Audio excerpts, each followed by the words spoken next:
आप सब लोग, आई होप कि आप सभी बहुत अच्छे होंगे। तो आज से हम लोग स्टार्ट करने जा रहे हैं अपनी फार्मास्यूटिक्स की सीरीज को, जो कि हमारी डी फार्मेसी फर्स्ट सेमेस्टर का सब्जेक्ट है। और इसकी फर्स्ट वीडियो में आज हम लोग बात करेंगे हिस्ट्री ऑफ फार्मेसी के बारे में, यानी कि फार्मेसी वर्ड कहाँ से आया, कैसे इसने अपनी पहचान बनाई और कैसे यह वर्ल्ड का मोस्ट पॉपुलर प्रोफेशन बना। ठीक है, तो यहाँ पे आज की वीडियो बहुत ही ज्यादा इंटरेस्टिंग होने वाली है, तो आप लोग पूरी ध्यान से देखना, बहुत ज्यादा मजा आने वाला है। और थोड़ी सी आपको मेरी आवाज डिस्टर्ब लग सकती है, क्योंकि यार अभी थोड़ी सी डिस्टर्ब चल रही है, बट फिर भी यार हमें सिलेबस कवर करना है, तो वीडियोस तो बनानी है। और यार वीडियोस देखो यार आएंगी, ठीक है, आप लोग का सिलेबस हम लोग डेफिनेटली बहुत जल्दी पूरा करेंगे। बाकी इन सारी बातों के साथ चलो आज का हम लोग वीडियो स्टार्ट करते हैं। तो जो हमारा फार्मेसी वर्ड है वो हमारे एक ग्रीक वर्ड से डिराइव किया गया है, जो कि फार्माकॉन है, और इसका मतलब होता है हमारा ड्रग या फिर मेडिसिन। यानी फार्मेसी बेसिकली हमारे ड्रग या फिर मेडिसिन से रिलेट करती है, यानी कि इनसे डील करती है। और यहाँ पे बात करें अगर pharmacy is basically health care profession, यानी कि आप लोग जानते हैं कि फार्मेसी जो है हमारा वो बेसिकली थोड़ा हेल्थ केयर प्रोफेशन है, जिसमें हम लोग जो है नॉलेज रखते हैं identification of drug and there preparation from natural and synthetic sources. यानी कि फार्मेसी एक हेल्थ केयर प्रोफेशन है, जिसमें हम लोग ये जानते हैं कि जो हमारी ड्रग्स होती है, दवाएं होती हैं, ठीक है, उनको कैसे प्रिपेयर किया जाता है, उनको कैसे आइडेंटिफाई किया जाता है, और उनको मतलब कैसे नेचुरल या फिर सिंथेटिक सोर्सेज, यानी कि नेचुरल यानी कि हम लोग अपने जो पेड़ पौधों और हमारे एनिमल एक्सट्रैक्ट से जो दवाएं बनाते हैं, या फिर सिंथेटिक यानी केमिकल सोर्स से भी जो हम लोग दवाएं बनाते हैं, तो कैसे उनको बनाते हैं, कैसे उनकी पहचान करते हैं, वो सारी की सारी चीजें हम लोग फार्मेसी के अंदर स्टडी करते हैं। अब यहाँ पे अगर बात करें फार्मासिस्ट के बारे में, तो जो हमारा फार्मासिस्ट होता है वो हमारा पर्सन होता है जो एक्सपर्ट होता है कि मतलब दवाओं की डीलिंग में एक्सपर्ट होता है, ठीक है, उनको प्रिपेयर यानी उनको बनाने में, उनको डिस्पेंस यानी कि उनको जो है डिस्ट्रीब्यूट करने में, ये सारी चीजें हमारी फार्मासिस्ट के रोल के अंदर आती हैं। ठीक है, अब यहाँ पे बात करेगा हमारे सिंबल ऑफ फार्मेसी के बारे में। तो यहाँ पे यार देखो इस चीज के बारे में लगभग आपको किसी ने नहीं बताया होगा, हम लोग यहाँ पे इसको थोड़ा सा डिटेल में डिस्कस करेंगे। तो जो हमारा सिंबल ऑफ फार्मेसी है, तो बेसिकली जैसा आप देख सकते हो ये हमारे चैनल का भी सिंबल है, यहाँ पे आप देख सकते हो। तो इसको मैंने बहुत ही खूबसूरत सा ड्रॉ कर दिया है, और यहाँ पे ball of Hygieia along with rod of Asclepius is known as symbol of pharmacy. अब यहाँ पे आप लोग ध्यान से देखो कि जो हमारा फार्मेसी का सिंबल होता है उसमें हमारी ये होती है, इसको बॉल मतलब ये थोड़ा एक कटोरे टाइप का होता है, तो इसको हम लोग बॉल ऑफ हाइजिया बोलते हैं। और ये जो हमारी रॉड दिख रही है इसको हम लोग रॉड ऑफ एस्क्लेपियस बोलते हैं। अब ये एस्क्लेपियस और हाइजिया कौन है? तो ये जो हमारा एस्क्लेपियस है, इनको बेसिकली हमारा गॉड ऑफ मेडिसिन बोला जाता है, ठीक है, यानी ये हमारे दवाओं के देवता कहे जाते हैं, ठीक है, जो हमारे इजिप्टियन या फिर यूरोपियन लैंग्वेज में, ठीक है। और इनको जो हाइजिया है वो इन्हीं की लड़की है, ठीक है, बेसिकली, और इनको हमारा गॉडेस ऑफ हेल्थ बोला जाता है, यानी ये हमारी स्वास्थ्य की देवी है और ये हमारे दवाओं के देवता, ठीक है। अब इनके पीछे की स्टोरी अगर आप लोग को जाननी है तो यार आप लोग कमेंट करना, हम लोग थोड़ा उसको अलग से डिटेल में डिस्कस करेंगे, यहाँ पे बहुत ज्यादा डिस्कस करने का कोई मतलब नहीं है। और बाकी आप लोग समझ गए होंगे कि ये देखो जो रॉड है इसको बेसिकली रॉड ऑफ एस्क्लेपियस बोला जाता है, और ये जो बॉल है इसको बॉल ऑफ हाइजिया बोला जाता है। अच्छा, यहाँ पे जो स्नेक है ये बेसिकली हमारा जो हमारी हाइजिया है, ठीक है, तो ये मतलब उनसे काफी रिलेटेड है थोड़ा, तो देखो इसकी एक अलग हिस्ट्री है, उसको हम लोग कभी और डिस्कस करेंगे। तो देखो मतलब बेसिकली थोड़ा यही है symbol of pharmacy, I hope कि आप लोग समझ गए होंगे। अब यहाँ पे अगर हम लोग बेसिकली बात करें फादर ऑफ फार्मेसी के बारे में, तो हमारे प्रोफेसर विलियम प्रॉक्टर को हमारे फादर ऑफ फार्मेसी के नाम से जाना जाता है, ठीक है। तो हम लोग आते हैं अपने आज के मेन टॉपिक पे, जो कि हमारा इवैल्यूएशन या फिर हिस्ट्री ऑफ फार्मेसी। तो जो हमारा इवैल्यूएशन या फिर हिस्ट्री ऑफ फार्मेसी है, इसको हम लोग 5 हिस्टोरिकल पीरियड में डिवाइड कर सकते हैं, मतलब कैसे कैसे ये उदय हुआ, तो उसका हम लोग 5 डिवाइड कर लेते हैं। तो पहला है हमारा एंशिएंट एरा, दूसरा है हमारा एम्पायरिक एरा, तीसरा है हमारा इंडस्ट्रियलाइजेशन एरा, चौथा है हमारा पेशेंट केयर एरा, और पांचवा है हमारा biotechnology and genetic engineering era. अब आइए हम लोग इसको थोड़ा सा डिटेल में देख लेते हैं, ठीक है, ज्यादा कुछ है नहीं यार, बिल्कुल टेंशन लेने की बात नहीं है। और देखो इसको मैंने बहुत ही ज्यादा डिटेल में नहीं डिस्कस किया, क्योंकि आपसे बेसिकली हिस्ट्री पूछा जाता है, जिसको हम लोग आगे अभी देखने वाले, उसको हम लोगों ने बहुत डिटेल में बहुत अच्छे से डिवाइड किया हुआ है। बाकी यहाँ पे अगर हम लोग वर्ल्ड फार्मेसी की हिस्ट्री की बात करें, तो हम लोग सबसे पहले जो फार्मेसी हमारी एंशिएंट एरा की बात करें, यानी जो हमारी सबसे पहले जो हमारी फार्मेसी कैसे हमारी दवाएं यूज की जाती थी, तो यहाँ पे जो एंशिएंट टाइम था उसमें हमारी जो पत्तियां थी, पेड़ पौधे थे, देखो अब दवाओं के ज्यादा सोर्सेस तो थे नहीं पहले के टाइम पे, ठीक है, हमारे केमिकल्स वाली दवाएं तो होती नहीं थी, तो हमारी जो पेड़ पौधों की पत्तियां थी, कोल्ड वाटर यानी कि जो हमारा ठंडा पानी होता था, या फिर जो हमारे एनिमल एक्सट्रैक्ट्स होते थे, यानी कि जो हमारे जीव जंतुओं से जो भी हमें दवा मिल जाती थी, मतलब उनके कुछ एक्सट्रैक्ट से, तो वो सबको ही हम लोग ट्रीटमेंट में यूज करते थे। There are no synthetic sources available in this era, यानी कि इस टाइम पे हमारे पास कोई केमिकल या फिर सिंथेटिक सोर्सेज नहीं थे। सिंथेटिक मतलब कि कृत्रिम, यानी कि जो हमें नेचुरली ना मिले, जिसको हम लोग बनाए, तो यार उस टाइम आप जानते हो कि इतनी कुछ टेक्नोलॉजी तो थी नहीं, तो उसी तरह इसीलिए जो हमारा नेचुरल सोर्स थे वही अवेलेबल थे, और उन्हीं को हम लोग ट्रीटमेंट में यूज करते थे। अब यहाँ पे बात करें अगर हम लोग एम्पायरिक एरा के बारे में, तो इन दिस एरा देखो हमारे इस एरा में फार्माकोपिया इंट्रोड्यूस हो चुकी थी, ठीक है। अब फार्माकोपिया को हम लोग अगले लेक्चर में बहुत ही डिटेल में डिस्कस करेंगे। इसको बेसिकली मैंने इनऑर्गेनिक केमिस्ट्री में ऑलरेडी बता दिया है, बट हम लोग यहाँ पे फार्मास्यूटिक्स में इसको बहुत ही ज्यादा डिटेल में अच्छे से देखने वाले हैं। तो फार्माकोपिया मतलब बेसिकली एक बुक होती है जो हमारी स्टैंडर्ड बुक होती है मेडिसिन रिलीजन की, ठीक है, जिसके अंदर सारी नॉलेज होती है मेडिसिन की आप, और ये हमारा बिकेम प्राइमरी टूल बन गया था। अब देखो फार्मासिस्ट हमारी जो भी दवाएं बनाते हैं वो हमारी फार्माकोपिया से ही बनाते हैं, मैंने देखो इसको हम लोग सेकंड लेक्चर में हम लोग देखने वाले हैं, जो कि आज या फिर कल आपको देखने को मिल जाएगा। और यहाँ पे प्रोफेसर विलियम प्रॉक्टर जो हमारे फादर ऑफ फार्मेसी थे, उन्होंने अपना बहुत सारा टाइम और एफर्ट दिया एडवांसमेंट ऑफ फार्मेसी, यानी कि फार्मेसी को और ज्यादा ग्रो करवाने और ज्यादा एडवांस बनाने में इन लोग इस इरा में प्रोफेसर सर ने अपना बहुत ज्यादा टाइम दिया था।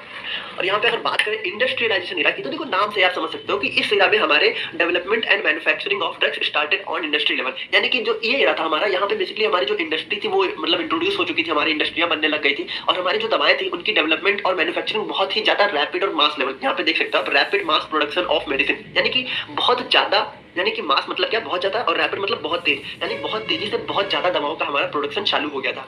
अब यहाँ पे अगर फोर्थ इरा की बात करें तो द पेशेंट केयर इरा, अब ये देखो ये हमारा इरा जो है ये हमारा आज तक चला आ रहा है, ठीक है। और in this Ira research and development of new medicine started, यानी बेसिकली ये हमारा 19th सेंचुरी से स्टार्ट हुआ था और हमारी 21st सेंचुरी अभी तक भी चलता आ रहा है। यहाँ पे हम लोग जो है न्यू मेडिसिन की भी रिसर्च और डेवलपमेंट करने लग गए थे और pharmacist started taking more responsibilities including dispensing medicine and patient education. यहाँ पे जो हमारे फार्मासिस्ट थे तो उनका जो पुराने जमाने में जो हमारा रोल था वो बहुत मतलब छोटा, काफी लिमिटेड हुआ करता था, लेकिन यहाँ पे जो हमारे 19th सेंचुरी से 21st सेंचुरी की बात करें तो हमारे फार्मासिस्ट ने बहुत सारी मतलब उनके रोल बहुत ज्यादा बढ़ गए थे, ठीक है।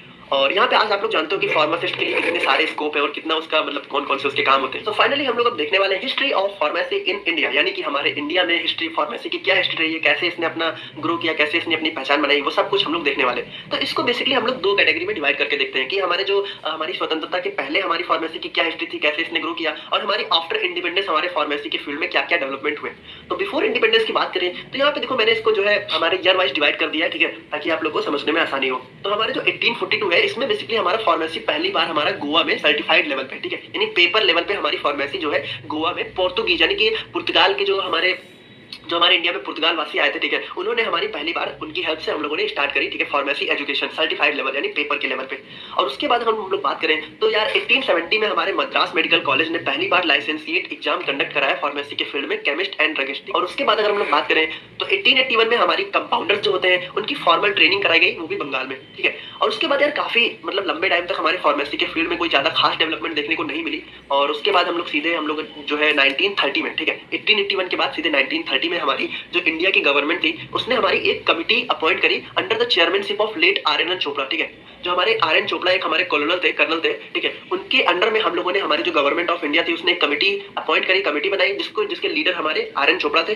तो to see pharmacy problems in India, यानी कि हमारे इंडिया में जो भी फार्मेसी क्यों नहीं ग्रो कर पा रही है, कैसी कैसी प्रॉब्लम्स आ रही है, तो उन सबको देखने के लिए हमारी ये कमिटी बनाई गई, जिसको हमारे आर.एन. चोपड़ा सर लीड कर रहे थे।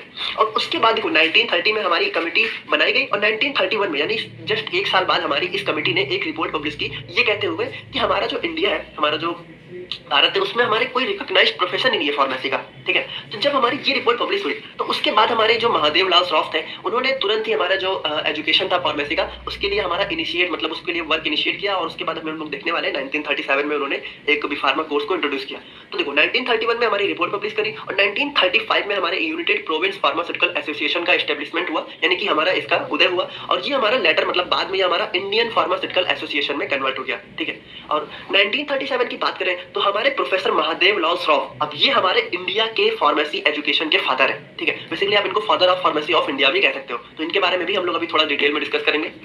और तो बेसिकली इन्होंने क्या किया कि इन्होंने बनारस हिंदू यूनिवर्सिटी, आप सब लोग जानते होंगे बीएचयू जिसको हम लोग जानते हैं, उसमें हमारा बीफार्मा कोर्स का इंट्रोडक्शन किया 3 ईयर, यानी कि सबसे पहले अगर बात करें जब हमारा बीफार्मा कोर्स स्टार्ट हुआ था तो वो सिर्फ 3 साल का था। वो हमारे महादेव लाल श्रॉफ ने बनारस हिंदू यूनिवर्सिटी में सबसे पहले इसको चालू किया था, ठीक है। और 1940 की बात करें तो हमारी इंडियन फार्मास्यूटिकल कांग्रेस एसोसिएशन का एस्टेब्लिशमेंट हुआ। और 1940 में ही देखो फार्मास्यूटिकल कांग्रेस एसोसिएशन भी एस्टेब्लिश हुआ। और 1940 में ही हमारे ड्रग एक्ट 1940 का भी इंट्रोडक्शन हुआ, यानी 1940 इंडिया में लागू कर दिया गया, ठीक है। और उसके बाद 1945 की बात करें तो हमारा फार्मेसी बिल इंट्रोड्यूस किया गया to manage the pharmacy education in India, यानी जो हमारी बी फार्मा जो भी हमारी फार्मेसी एजुकेशन है उनको मैनेज करने के लिए हमारा फार्मेसी बिल लाया गया, ठीक है, जिसके अंदर कई सारे प्लान्स थे हमारे एजुकेशन सिस्टम को इंक्रीज करने के लिए। और इसके बाद अगर हम लोग बात करें तो 1946 में हमारे इंडियन फार्माकोपिया लिस्ट को पब्लिश किया गया।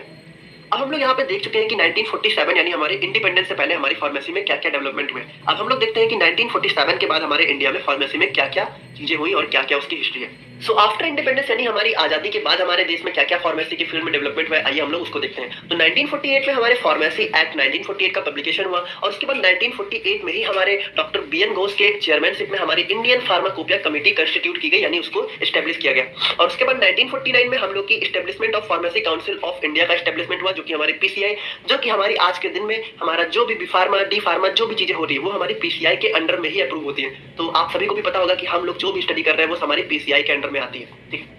और उसके बाद 1955 में हमारी इंडियन फार्माकोपिया का फर्स्ट एडिशन पब्लिश हुआ है।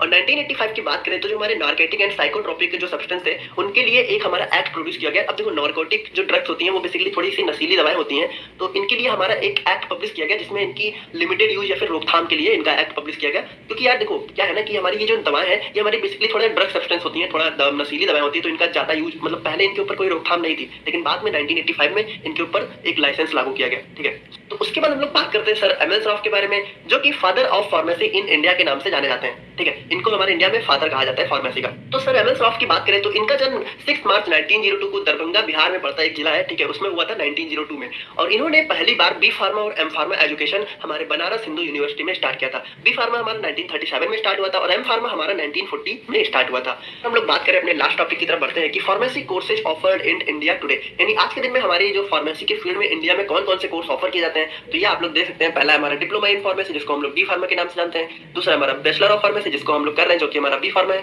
मास्टर ऑफ फार्मेसी जो कि हमारा एम फार्मा है जिसको हम लोग बी फार्मा के बात कर सकते हैं, और उसके बाद practice based doctor of pharmacy कहते हैं, इसको हम लोग फार्मा डी के नाम से भी जानते हैं, और फिर मास्टर ऑफ साइंस में इन फार्मेसी इसको हम लोग एमएस एम फार्म के नाम से जानते हैं, ठीक है। और doctor of philosophy in pharmacy यानी इसको हम लोग फार्मेसी के फील्ड में जो हम लोग पीएचडी करते हैं तो उसको हम लोग इसको कहते हैं। तो आई होप कि आप लोग यार आज का लेक्चर समझ गए होंगे और मुझे लगता है कि काफी मजा भी आया होगा आप लोग को फार्मेसी की हिस्ट्री जान के। और फार्माकोपिया हम लोग अगले लेक्चर में लाने वाले हैं और इसकी नोट्स आप लोग को डिस्क्रिप्शन बॉक्स में मिल जाएगी। बाकी कोशिश करो कि नोट्स आप लोग खुद से बनाओ, ठीक है। जब तक आप लोग खुद से नहीं बनाओगे तब तक उतनी अच्छे से समझ में नहीं आएगा। बाकी अगर कोई क्वेश्चन है आप लोग का फार्मेसी से या फिर इस सब्जेक्ट से रिलेटेड तो प्लीज आप लोग कमेंट बॉक्स में पूछना। और बाकी अगर किसी टॉपिक पे आप लोग वीडियो चाहते हैं तो उसको हम लोग को सजेस्ट करिए, हम लोग उस पर वीडियो जरूर लेकर आएंगे। और मिलते हैं नेक्स्ट वीडियो में। Thank you so much.